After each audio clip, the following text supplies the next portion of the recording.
os sinais do verdadeiro Natal. O Natal é uma prova, é um sinal do céu para falar o quanto você e eu somos amados. Só que eu estava meditando, impressionante, nós vamos falar a respeito do nascimento de Jesus, que hoje celebra-se o nascimento de Jesus. Hoje não é o dia do Papai Noel. Hoje nós celebramos o dia do nascimento do Salvador. Amados, e o mais importante, o mais interessante é que quando Jesus foi nascer, quando era chegado o tempo do nascimento de Jesus, havia sido profetizado em tempos anteriores por profetas. A nação judaica, os judeus aguardavam pelo Messias, mas pouquíssimas pessoas estavam apercebidas e tiveram a oportunidade de ver o nascimento de Jesus. Tem noção disso? Era dito: olha, o Messias virá. Olha, o Messias virá. Quem é que percebeu? Os magos do Oriente. Não eram judeus, não tinha a escritura. Alguns teólogos creem que esses magos foram influenciados quando teve o exílio da Babilônia por Daniel, que deixou ali as escrituras e anunciava que um dia o Messias viria. E aqui dali ficou na cultura oriental, até que um dia, chegou o momento que aqueles 3 magos buscavam por uma resposta divina. O Espírito Santo os guiou por meio de uma estrela até o menino Jesus, até ali o Messias que iria nascer. Mas haviam 3 gentios apercebidos. Em Israel, aí você fala, e os pastores? Os pastores foram avisados por anjos. E Maria também foi avisada por um anjo. Quem é que estava ali apercebido e teve a oportunidade? Foi também Simeão e Ana, que eles sempre buscavam e ansiavam pela consolação de Israel, aguardavam ali a restauração de Israel, e eles iam diariamente no templo, aguardando a vinda do Messias. Tanto é que quando o menino chegou, eles perceberam no Espírito, falou assim: agora sim chegou o grande dia, eis aqui o Messias, o Filho de Deus, o Salvador. Um senhor e uma senhora, um homem e uma mulher apenas. Toda a nação de Israel, os religiosos não perceberam. Mas vem aqui comigo, agora nós estamos aguardando o nascimento de Jesus? Não, nós estamos aguardando o quê? A volta. Ei, presta atenção, nós precisamos estar apercebidos, sabe para quê? Porque um dia, hoje, parte da igreja pode ser arrebatada. Pode ser que você vai estar lá na sua casa, ceando, hoje à noite com a sua família, e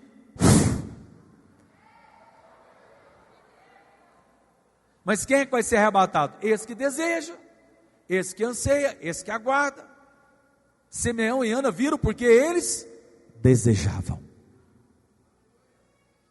Havia um desejo no coração dele. Então o que você precisa ter? Um anseio. Pastor, eu não tenho. Ora a Deus. Porque quanto mais nós estamos apegados às coisas dessa terra, menos nós vamos ansiar o Salvador, o Messias, o Rei que virá. Primeiro ele veio como menino, agora ele vai vir montado no seu cavalo branco, com miríades de anjos. Mas antes vai ter o arrebatamento, e nós estaremos nesse arrebatamento, amém? Fala para o seu irmão, fala assim: meu irmão, nós vamos subir junto. Aleluia. Dito isso, olha só, o Senhor Jesus disse que Ele veio para dar vida e vida em abundância. Por isso Jesus nasceu, Ele veio para dar vida e vida em abundância. Mas o diabo veio para matar, roubar e destruir. Mas Jesus veio para dar vida em abundância. De repente, por que algumas pessoas ainda estão vivendo uma vida ainda destruída, um caos? Porque ainda não está desfrutando, do poder do nome de Jesus naquelas áreas. Eu sei que existe a resistência do diabo, eu sei que existe o ataque do diabo, Mas para isso, o que nós devemos fazer? Resistir o diabo e ele fugirá de vós. Mas foi para isso que o Cristo se manifestou, para desfazer as obras do diabo. E eu quero falar hoje aqui de 2 sinais a respeito, do Messias, do nascimento do Messias. O primeiro sinal é o sinal da manjedoura. Como eu falei para vocês, haviam pastores que estavam ali, pastoreando ovelhas à noite e tiveram o privilégio de ver o Messias. Tem algo que eu acho precioso, que é o presépio, que hoje nem tem mais presépio. Antigamente ainda tinha, mas agora é somente a árvore. Fique em paz se você tem uma árvore lá na sua casa, amém? Não estou te condenando não, mas o presépio ele é mais realista, ele é mais bíblico, e tem lá as ovelhinhas, a vaca, o jumentinho, tem lá um coxo, Jesus ali, uma imagem, e tem lá tem alguns pastores lá, alguns, geralmente coloca 3 por conta dos magos, mas tinha alguns pastores ali. Mas olha só, está lá em Lucas capítulo 2, verso 10 ao verso 12. O anjo, porém, lhes disse: não temais, eis aqui vos trago boa nova, de grande alegria, que o será para todo o povo. É que hoje vos nasceu, na cidade de Davi, o Salvador, que é Cristo o Senhor. Fala assim: nasceu o Salvador na cidade de Davi, que é Belém, amém? Cidade do pão. E olha só, o Salvador que é Cristo o Senhor. E isso vos servirá de sinal: encontrareis uma criança envolta em faixas e deitada em manjedoura. Então o anjo anunciou o nascimento de um Salvador. Ele não anunciou o nascimento de um juiz para nos julgar. Ele anunciou o nascimento de um Salvador para nos salvar. Aleluia, fala assim, graças a Deus. Então o Senhor, Ele não apenas, Ele é o Salvador, mas Ele nos salva constantemente da enfermidade, da escassez, de todo o mal que o diabo tenta fazer. Nós devemos sempre clamar pelo Salvador. Fala para o seu irmão, fala assim: meu irmão, sempre clama pelo Salvador. Ele continua nos salvando. Mas olha só, nós não precisamos de mais um moralismo para nos salvar. Nós precisamos de um Salvador. Nós estávamos indo para o inferno, mas Ele veio para nos salvar e nos abençoar. Agora, aonde é que Jesus estava de acordo com o texto? Ele estava numa manjedoura. Para nós aqui no estado de Goiás é coxo. Só que lá em Israel, os coxos não eram de madeira como os nossos são. Os coxos eram talhados em pedra. E o coxo serve para quê? Para colocar alimento para o rebanho. Uma das finalidades do coxo era isso, para colocar ali alimento. Fala assim: Jesus Cristo, Ele é o pão que veio do céu para nos alimentar. Hoje você está alimentando de Cristo aqui no culto, amém? E olha só, o Senhor então nasceu para ser esse alimento para nós. Mas não tem nenhuma outra instrução dada pelos anjos, a não ser dizendo que Ele viria da cidade de Davi, que é Belém. Falou que lá teria uma criança num coxo, mas com certeza lá em Belém haveriam centenas ou milhares de coxos.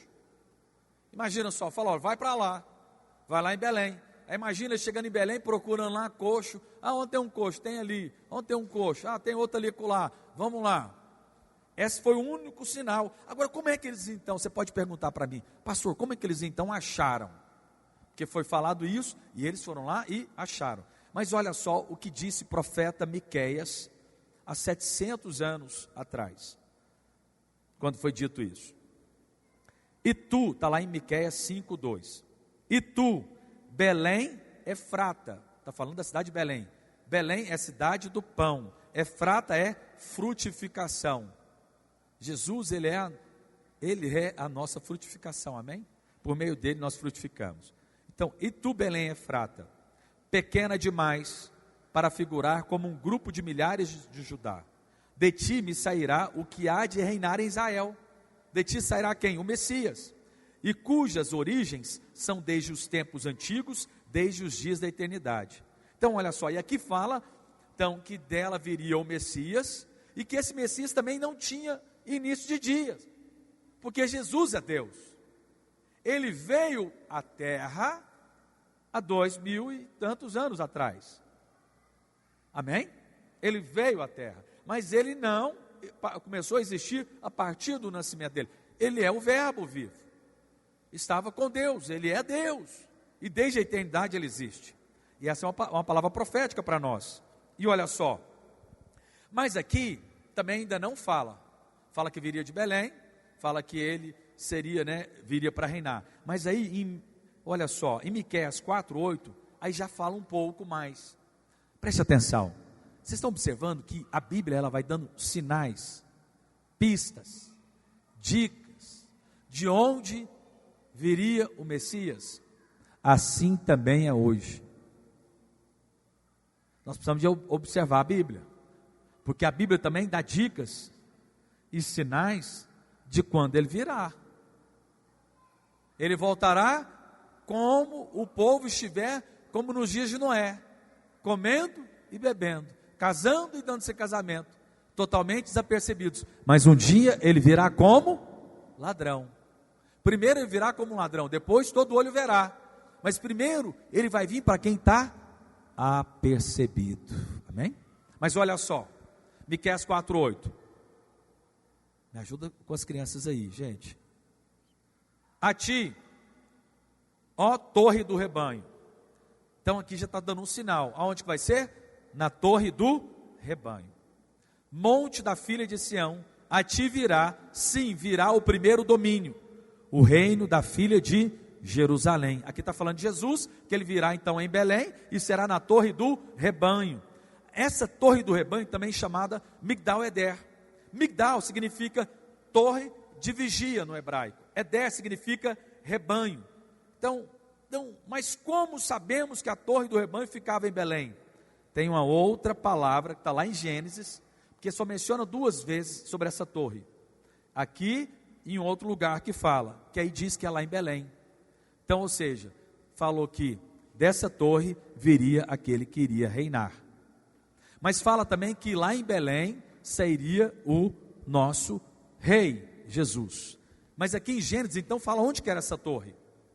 Assim morreu Raquel, está lá em Gênesis 35:19. Assim morreu Raquel e foi sepultada no caminho de Efrata, Belém, que é Belém. Sobre a sepultura de Raquel, levantou-se Jacó uma coluna que existe até o dia de hoje. Então partiu Israel e armou a sua tenda além da torre de Eder. Olha só, deixa eu pegar aqui, vou te mostrar uma outra curiosidade. Por isso que é bom você ter essa Bíblia, que tem o Strong. 35:19. Você sabe o que significa Raquel? Ovelha. Você não está na sua revista não, isso aqui é um plus que eu estou te dando. Então, Jacó fala, vamos construir uma torre. Raquel significa ovelha. Da onde que viria a ovelha, o cordeiro que tira o pecado do mundo? Desse lugar. Irmãos, vocês não acham, isso aí não está na sua revista não, você não acha isso interessante mais não? Nosso Deus, ele gosta de dar pistas, ele gosta de brincar de esconde-esconde, mas ele vai dando pista, sabe? Eu brinquei muito com os meus filhos, principalmente com o Timóteo e com o João de esconde-esconde, quando eu preciso brincar de esconde-esconde, mas aí eu ficava dando pista, escondia atrás lá da cortina, ficava mexendo, né? Aí eles achavam, o papai está ali. Mas o Senhor também é assim na Bíblia. Por isso que ano que vem nós vamos ler a Bíblia. Fala para o seu irmão, fala assim, meu irmão, você vai estar junto comigo ano que vem. Olha no meu olho aqui. Nós vamos ler junto a Bíblia inteira. Deus vai te mostrar. Amém? É lá que nós achamos. E olha só, então, amados, vem aqui agora comigo. Existiu um historiador, Alfred, um historiador judeu, ele disse que nessa torre de Migdal Eder, era um lugar onde todas as ovelhas que eram sacrificadas no templo, elas iam para lá, para esse local. E era levada a mãe, a matriz, ela dava a cria, e quando dava a cria, eles pegavam essa ovelha, recém-nascida, eles olhavam para ela, não, essa ovelha não tem defeito, e eles guardavam ela, muitas vezes envolta ali, recém-nascida, envolta ali num pano, colocado num coxo, porque futuramente aquela ovelha sem defeito era preparada para o sacrifício.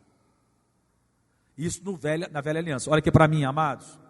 Porque na velha aliança, como era que as pessoas desfrutavam do perdão dos pecados? Uma vez por ano, no dia do Yom Kippur, as pessoas levavam lá um sacrifício, uma ovelha, uma rolinha, um novilho, para o sacrifício, e aí entregava para o sacerdote. Só que o sacerdote olhava o animal e via se ele tinha defeito ou não.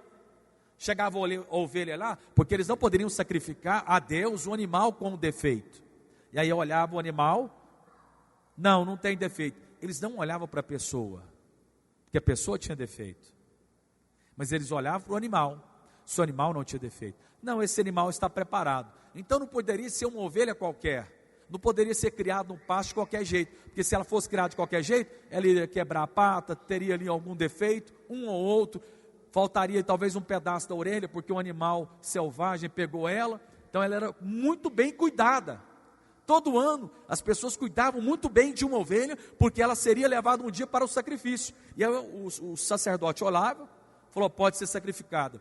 Colocava a mão naquele que estava ofertando a ovelha, a outra mão na ovelha, e ali era como se fosse transferido os pecados me ajuda aí, gente. Os pecados daquele homem pecador era transferido para aquele animal que seria sacrificado uma vez ao ano. E aí eles tinham o perdão durante um ano. Queridos, por isso que Jesus estava lá no coxo. Aquele que nasceu sem defeito, sem pecado, preparado para a morte. A criança que veio não para viver, mas para morrer, para que nós, confiados e crendo em Cristo, seríamos salvos e libertos e perdoados por meio do sacrifício do Cordeiro de Deus. Fala amém. Não é linda a Bíblia, irmãos? Olha o tanto que a Bíblia ela é perfeita. É um livro que é completamente perfeito.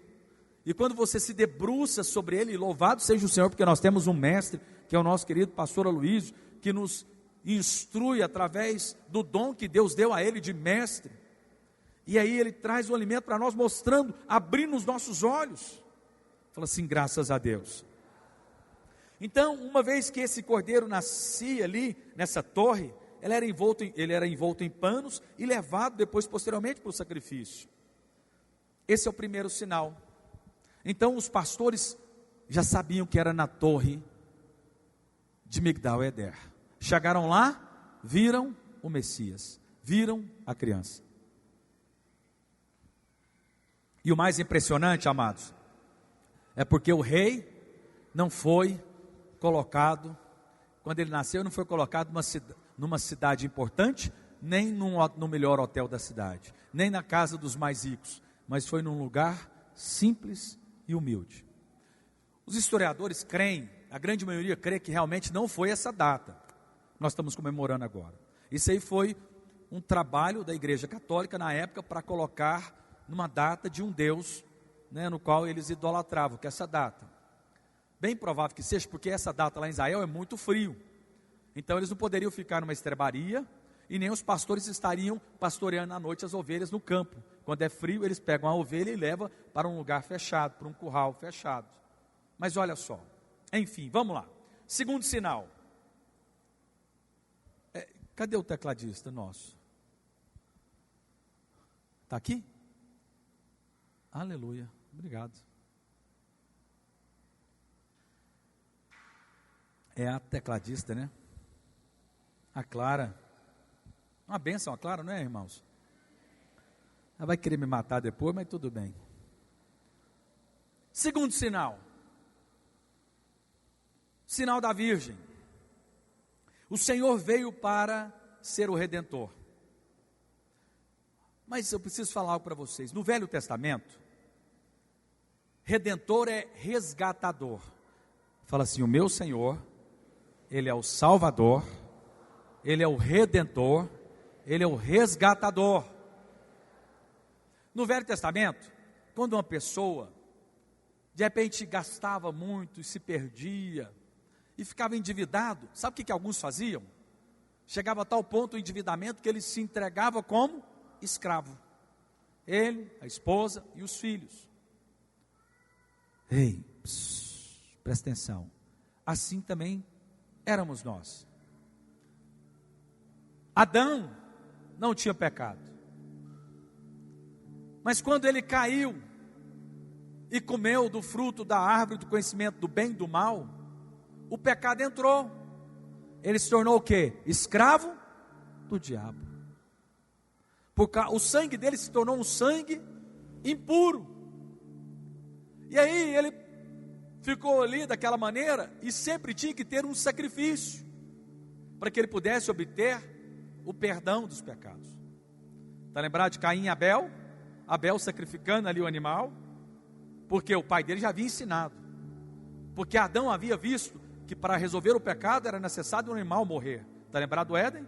Quando pecou, o Senhor foi lá e sacrificou um animal e o cobriu com pele. Então ali precisava de um resgatador. Então Israel aguardava um redentor, um resgatador. Agora, quais são as características para ser um resgatador de acordo com a velha aliança? Então suponhamos uma pessoa se endividava e ele se tornava escravo de outra. Aí como que ele poderia sair daquela condição de escravo? Ele poderia sair daquela condição de escravo como? De acordo com a lei, era necessário 3 coisas para ser um resgatador, um redentor. Primeira delas, precisava de ser um parente próximo.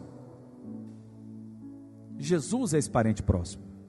Jesus é Deus, mas Ele se fez homem para se tornar um parente próximo, para nos resgatar. Precisava ser rico. Jesus é rico, mas a riqueza de Jesus, sabe qual que é a maior riqueza de Jesus? O sangue. Porque foi com o sangue que Ele pagou. Não dá uma unção aí não? Olha, tanto que é linda a Bíblia, gente. Precisava de alguém rico para ser um parente resgatador. E ele era rico. Não com dinheiro, era com sangue. Porque foi com sangue que Ele nos comprou. Nós somos comprados. Ele nos resgatou. Falou, quanto que é? Precisa de ter um sangue puro, sem pecado, sem defeito. E Ele falou sim, eis-me aqui. E só que tem uma terceira característica que era necessário para ser um resgatador. Precisava de quê? Precisava de querer. Porque na velha aliança, talvez até teria alguém que era rico, que poderia comprar o parente escravo. Ele era até parente, mas ele talvez não ia querer gastar o dinheiro dele. Falar, aquele, olha só, preste atenção. De repente, contando uma história de alguém lá na velha aliança, que olhava e falou assim, meu primo lá, fez um monte de coisa errada, pecou muito, errou bastante, e aí ele acabou se tornando escravo daquele fulano de tal, Satanás. Mas aí ele olhava e falava assim, ele errou demais, eu até tenho dinheiro, mas eu não quero. Mas Jesus não, Ele é o nosso parente próximo, Ele tem o sangue, que é riqueza para nós. Mas Ele também quis nos comprar de volta, Ele quis nos resgatar dos nossos pecados. Ele falou assim, eu quero, sim eu quero, eu me entrego na cruz, está consumado. Nós não merecíamos, nós erramos, mas mesmo assim Ele falou assim, eu quero te comprar. Ele nos comprou. Olha no olho dessa pessoa e fala assim, você tem um parente próximo, seu irmão mais velho, ele é rico, porque nele não havia pecado, e ele quis morrer na cruz, para te resgatar, para te comprar. Aleluia, aleluia, aleluia. Dá uma salva de palmas para o nosso Deus. É para Ele é digno. Ele é digno. O escravo não pode se libertar. Nós não podemos nos salvar. Olha aqui para mim. A Bíblia diz que os nossos atos de justiça são como o trapo de imundícia. Ou seja, não tem valor. Ninguém é salvo por ter um bom comportamento. Nós somos salvos porque nós cremos e aceitamos o pagamento de Cristo. Lá na cruz do Calvário foi pago um alto preço. Lá Ele pagou. Nós não podemos ser salvos de nós mesmos. Então, dessa forma, todo homem é escravo, e um escravo nunca pode libertar a si mesmo, nem aos outros. Precisávamos de um Salvador, precisávamos de alguém com sangue, sem pecado. Agora está lá em Isaías capítulo 7, verso 14. Portanto, o Senhor mesmo vos dará um sinal. Eis que a virgem conceberá e dará à luz um filho, e lhe chamará Emanuel. Virgem dando à luz. Essa foi a estratégia celestial. Jesus, ele era o unigênito do Pai, o Filho do Pai. Quando ele veio, ele se tornou o quê? O primogênito, o primeiro de muitos filhos de Deus. Ele é o nosso irmão mais velho, ele pode nos resgatar. Amém? Só que ele teria que vir como?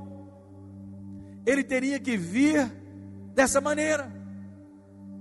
Ele tinha que ser homem, porque lá em Lucas diz que Jesus é o Filho do homem.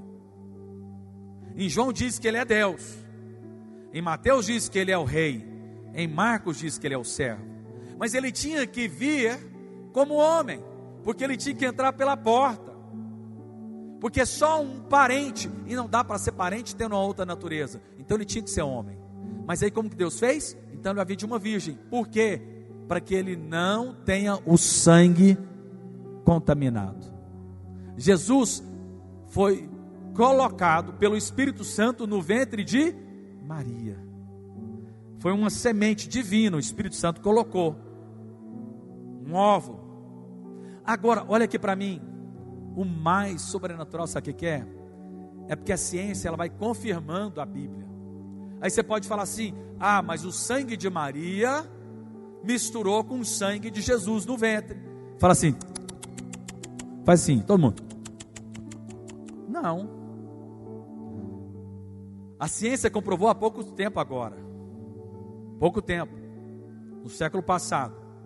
O seguinte, que a criança, ela não necessariamente vai ter o mesmo sangue da mãe, e mais ainda, o próprio embrião que produz o sangue para ele, não recebe nada de sangue da mãe, porque o sangue de Maria, por mais que ela era uma mulher de Deus, virgem, havia pecado naquele sangue, e Jesus tinha que vir com um sangue perfeito, sem pecado. Falou assim, uau. Por isso que ele não veio de José, porque José tinha pecado. Por isso que José não é o pai de Jesus, é o marido de Maria. Deus é o único pai de Jesus. José cuidou de Jesus aqui, mas Jesus veio de Maria, porque era necessário ser homem, e veio dele. O pecado veio por uma mulher, mas o Salvador veio por uma mulher. Vira para uma mulher aí do seu lado e fala assim: o Salvador veio por uma mulher. Aleluia. Irmãos, a Bíblia é muito poderosa. Está vendo esses? É como que um quebra-cabeças que vai encaixando. Na medida que você debruça sobre ela, na medida que você lê sobre ela, as coisas vão encaixando. Pastor, mas não é fácil, realmente não é fácil. Por isso que Deus deu dons. O dom de mestre, para aqueles que têm esse dom, possam ensinar cada um de nós. E você está debaixo de uma liderança de mestre. Você e eu somos privilegiados, porque nós temos um alimento bem feito. É como se o seu pai fosse o maior cozinheiro da terra. Você vai comer comida boa todo dia, sim ou não? Assim somos nós. Nós temos um grande cozinheiro dessa terra. Eu creio que o nosso querido pastor Luiz, ele é um chefe de 3 estrelas do Guia Michelin. que é o guia que fala quais são os melhores restaurantes do mundo. Nós temos um Masterchef aqui, que prepara o alimento e dá para nós. Por isso que você tem que orar abençoando ele, para que todo dia ele cresça em revelação. Inclusive eu, que sou pastor, amém? Que replico o ensino dele. Vocês têm que orar por mim, para que eu cresça em revelação. Mas voltando para cá. Então esse sinal foi dado a Deus, que teria que vir de uma virgem, teria que ser concebido. Por isso que foi dessa maneira. Por que que isso era importante? Porque Jesus não poderia ter o sangue, como eu falei para vocês, de Maria. Toda criança nascida de Adão nasceu com a semente do pecado. Por isso que Jesus veio sem pecado, para nos redimir. Aleluia, aleluia. E terceiro e último, aleluia. A equipe de louvor pode subir.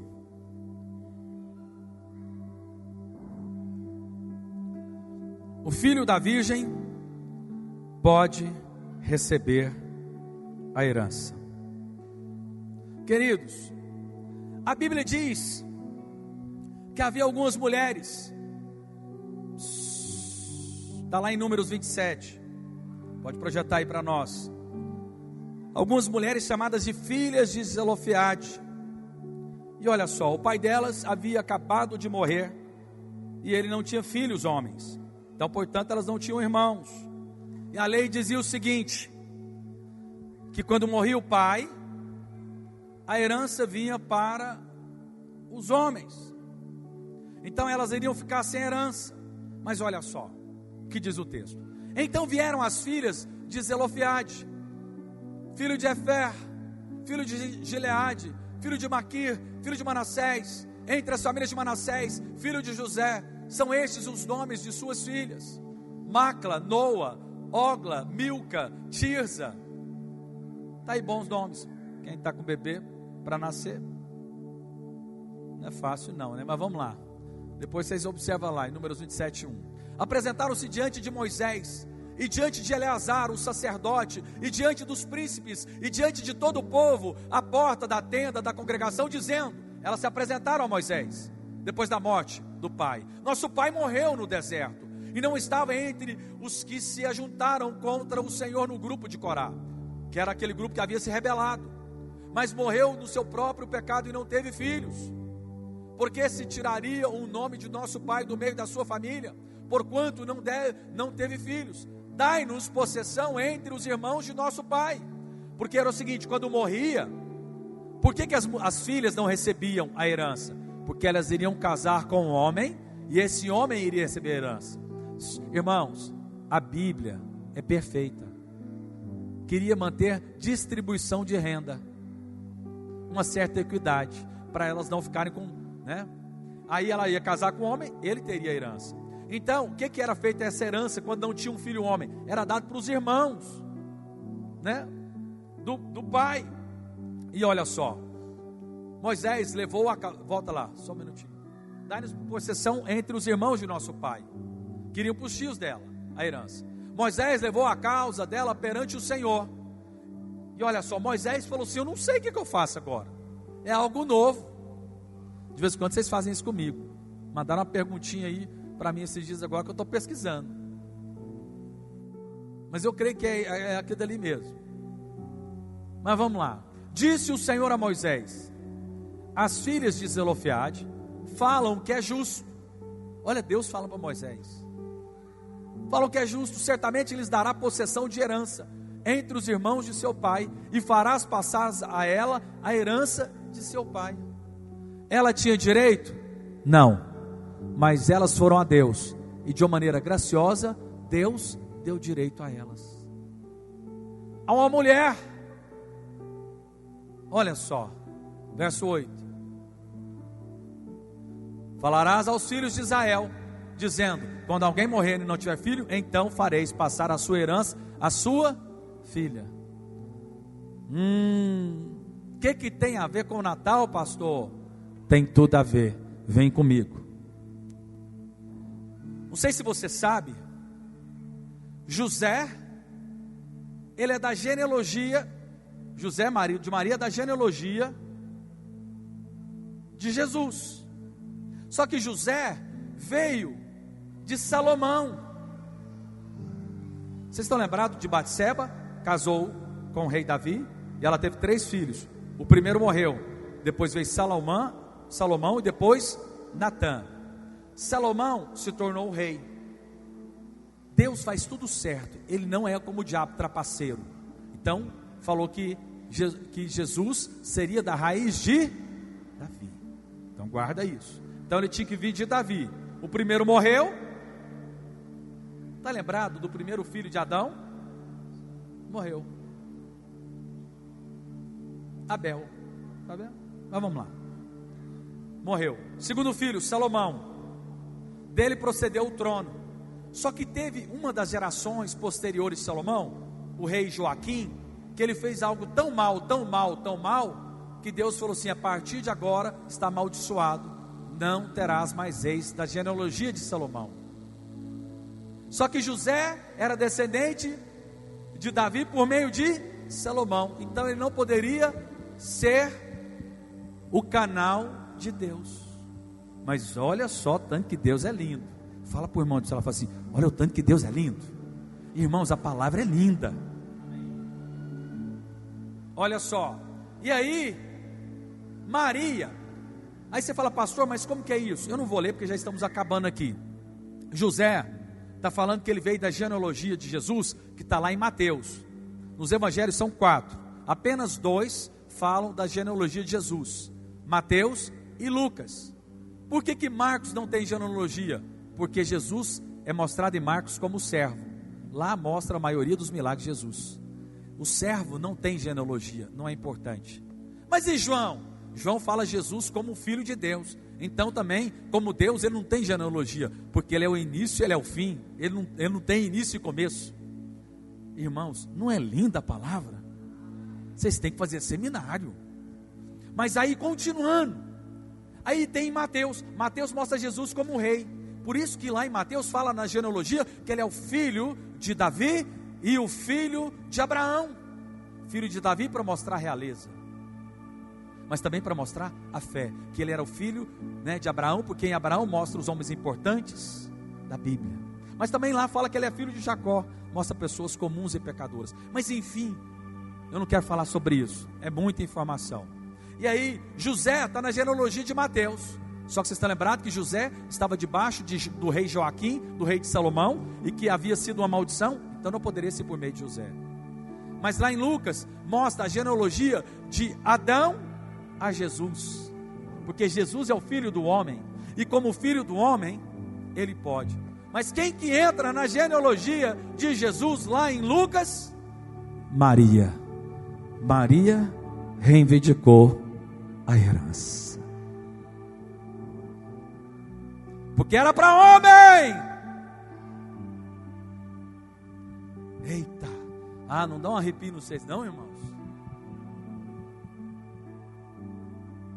Por isso que Deus mudou a lei, acrescentou algo na lei com as filhas de Zelofehade, porque elas clamaram pela herança, elas queriam a herança, elas queriam desfrutar da bênção. Por isso que eu e você nesse dia devemos ter o encargo de valorizar a morte do nosso Salvador e clamar pela herança que nos é direito.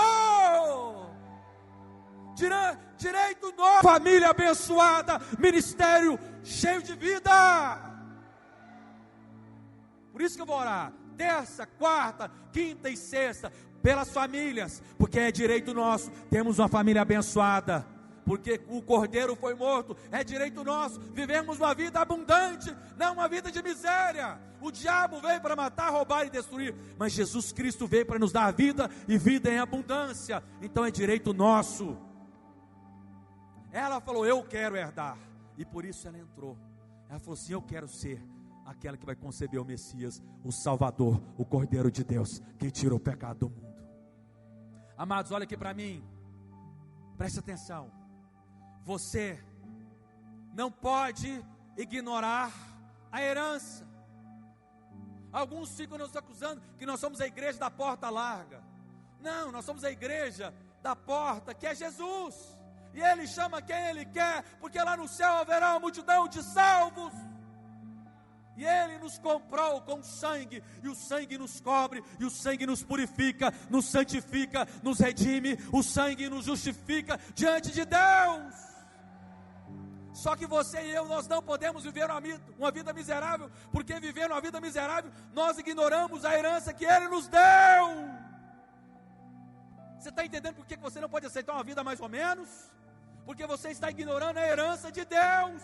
Para isso Cristo veio, para destruir as obras do diabo. Por isso você tem que falar: eu quero viver uma vida mais que abundante. Você pode viver lutas? Sim, viverá. Você pode viver debaixo de situações injustas? Sim, mas cabe você a perdoar. Você pode viver debaixo de lutas contra a sua saúde? Sim, mas você deve posicionar e falar: eu vou viver uma vida saudável. Não aceite outra coisa a não ser isso. Vou viver uma vida de pobre, porque Jesus era pobre. Não, Ele se fez pobre para que fôssemos ricos. Nós podemos e devemos viver uma vida próspera, para você ter para você e para você abençoar quem estiver na sua frente, você abençoar. Irmãos, não ignore a obra da cruz. Vira para o seu irmão e fala assim: meu irmão, você está com fome de herança? Você quer desfrutar da herança que o Cordeiro de Deus trouxe para nós? Aleluia, vamos ficar de pé.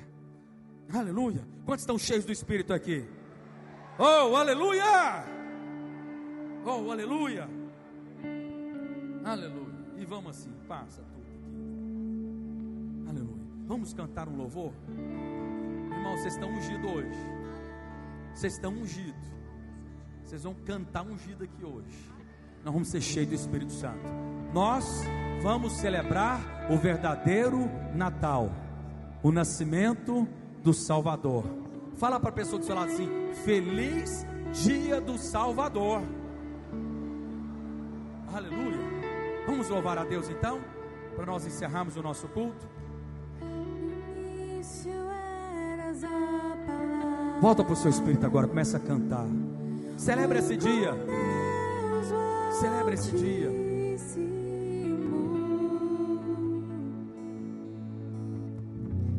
O mistério de tua glória. Aumenta a sua voz. Oh, quão lindo esse nome é. Salvador. Oh, quão lindo esse nome é. Jesus. O nome de Erga suas mãos, Ele é digno. Oh, quão lindo esse nome é. Maior que tudo Ele é.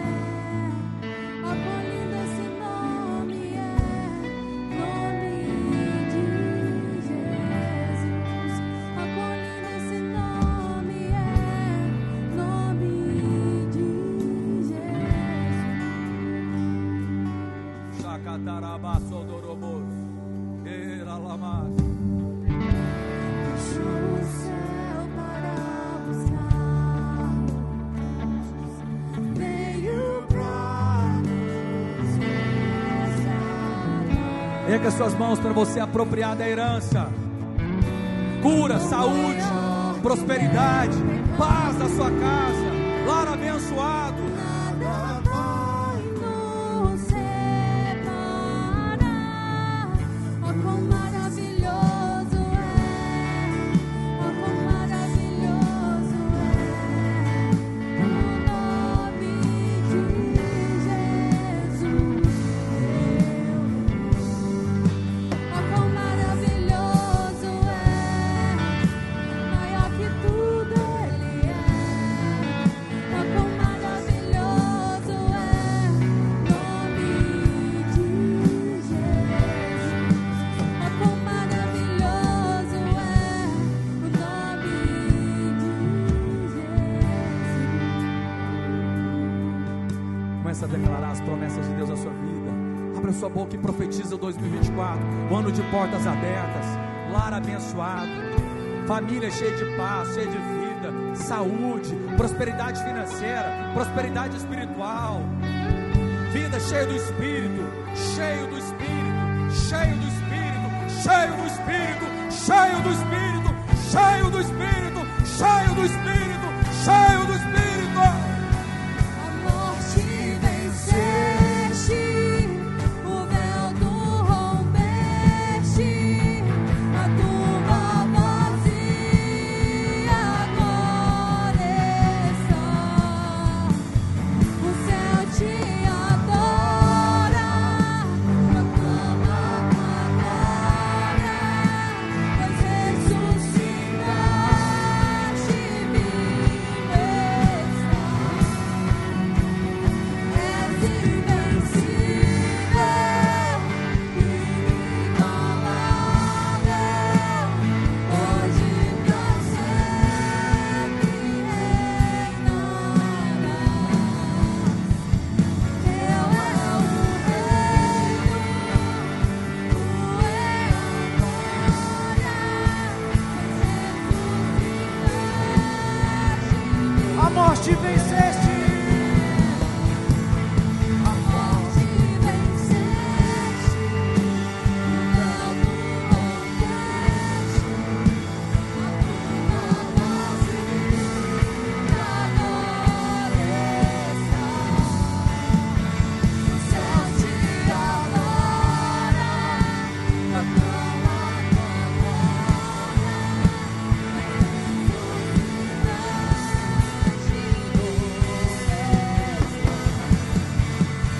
A morte venceste. Rompeste.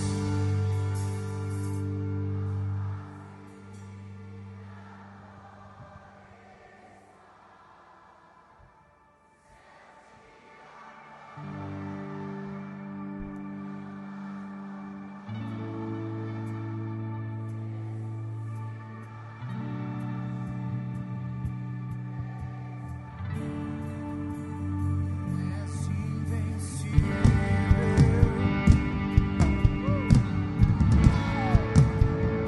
Hoje você pode se alegrar essa manhã e declarar: a morte venceste.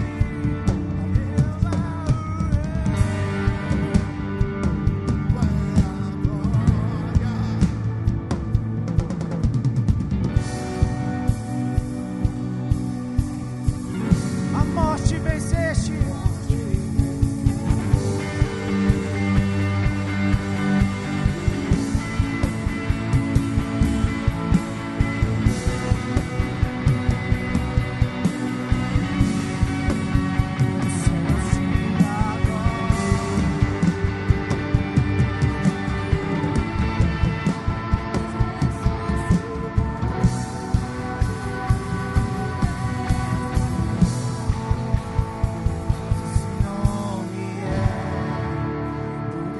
Esse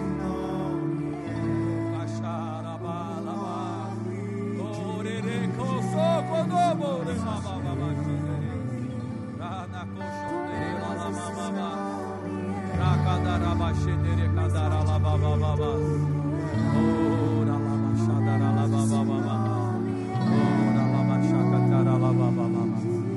Oh, aleluia, aleluia, aleluia. Oh, irmãos, oh, quer declarar, Geone, que essa irmã, essa mulher que você está orando com ela, quer declarar que essa aí do lado, toca ela aí do lado, isso, coloca a mão, Geone, quer declarar, olha aqui para mim, quer declarar que todo escrito de morte caia por terra, que o sangue de Jesus cobre a sua cabeça e te dá vida. Você já entregou sua vida para Jesus como Senhor e Salvador? Já batizou nas águas? Você precisa batizar nas águas. É a comprovação, é o selo. Hoje é dia de você entregar a sua vida para Jesus. Você quer entregar verdadeiramente a sua vida e confirmar no batismo das águas? Quer? Você aí? Se entregar para Ele, para o Rei Salvador, para Ele te dar a herança da cura, porque pelas suas pisaduras nós somos sarados. Quando nós batizamos, nós somos incluídos completamente. Amém? Quer declarar, Daison, você vai prosperar muito. Amém? Crê, continua crendo contra o contrário. A irmã também vai prosperar muito. Amém? Prosperidade lá na sua casa, com seu marido. Seu marido vai estar sentado aí do lado. Você coloca a bolsa lá e deixa sempre reservado. Fala aqui, um dia meu marido vai sentar do meu lado. Amém?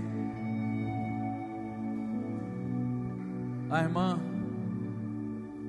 a cunhada do Armando, é isso? Com o cunhado do Armando, isso.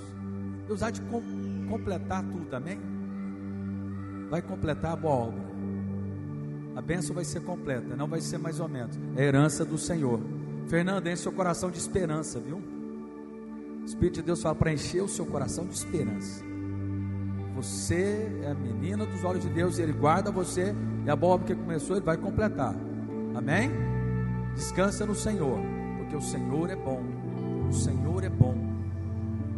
Quem quer entregar sua vida para Jesus aqui nessa manhã? Quem ainda não entregou sua vida? Entregar é o seguinte: é você entregar sua vida para Jesus e depois descer as águas. É a confirmação da sua fé. Você fala, eu não me envergonho do Evangelho, porque ele é poder de Deus para salvar todo aquele que crê. Quantos querem fazer isso? Que está aqui hoje visitando, porque hoje é o dia de que nós comemoramos o dia do nascimento do Salvador.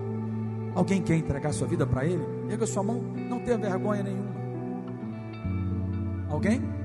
Alguém? A irmã quer confirmar a sua fé depois?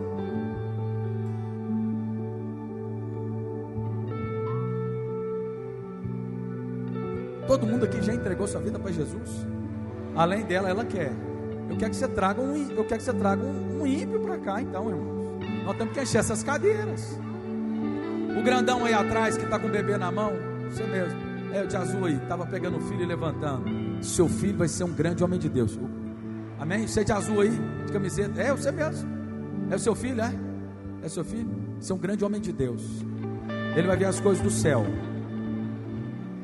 Amém? Ele vai ter olho, ele vai ter visão espiritual. Cultiva isso no seu filho, essa vida com Deus. Amém?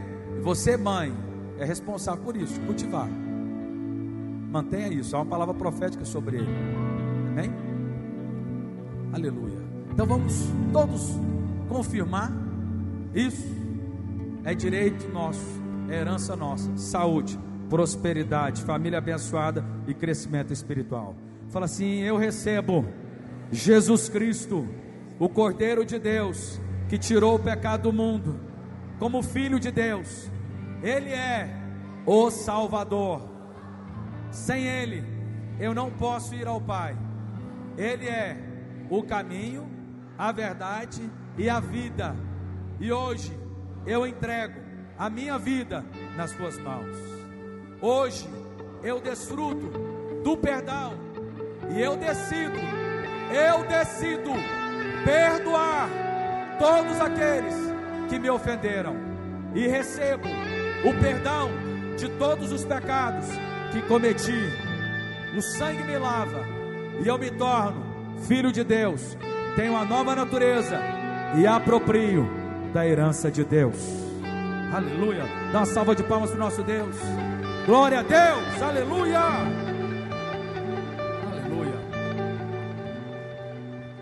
Abraça o seu irmão aí, declara uma semana abençoada. Fala para ele, fala: olha, terça, quarta, quinta e sexta de manhã na oração. Lembra das lives. Vamos buscar o Senhor essa semana. Semana abençoada e um feliz dia do Salvador para você.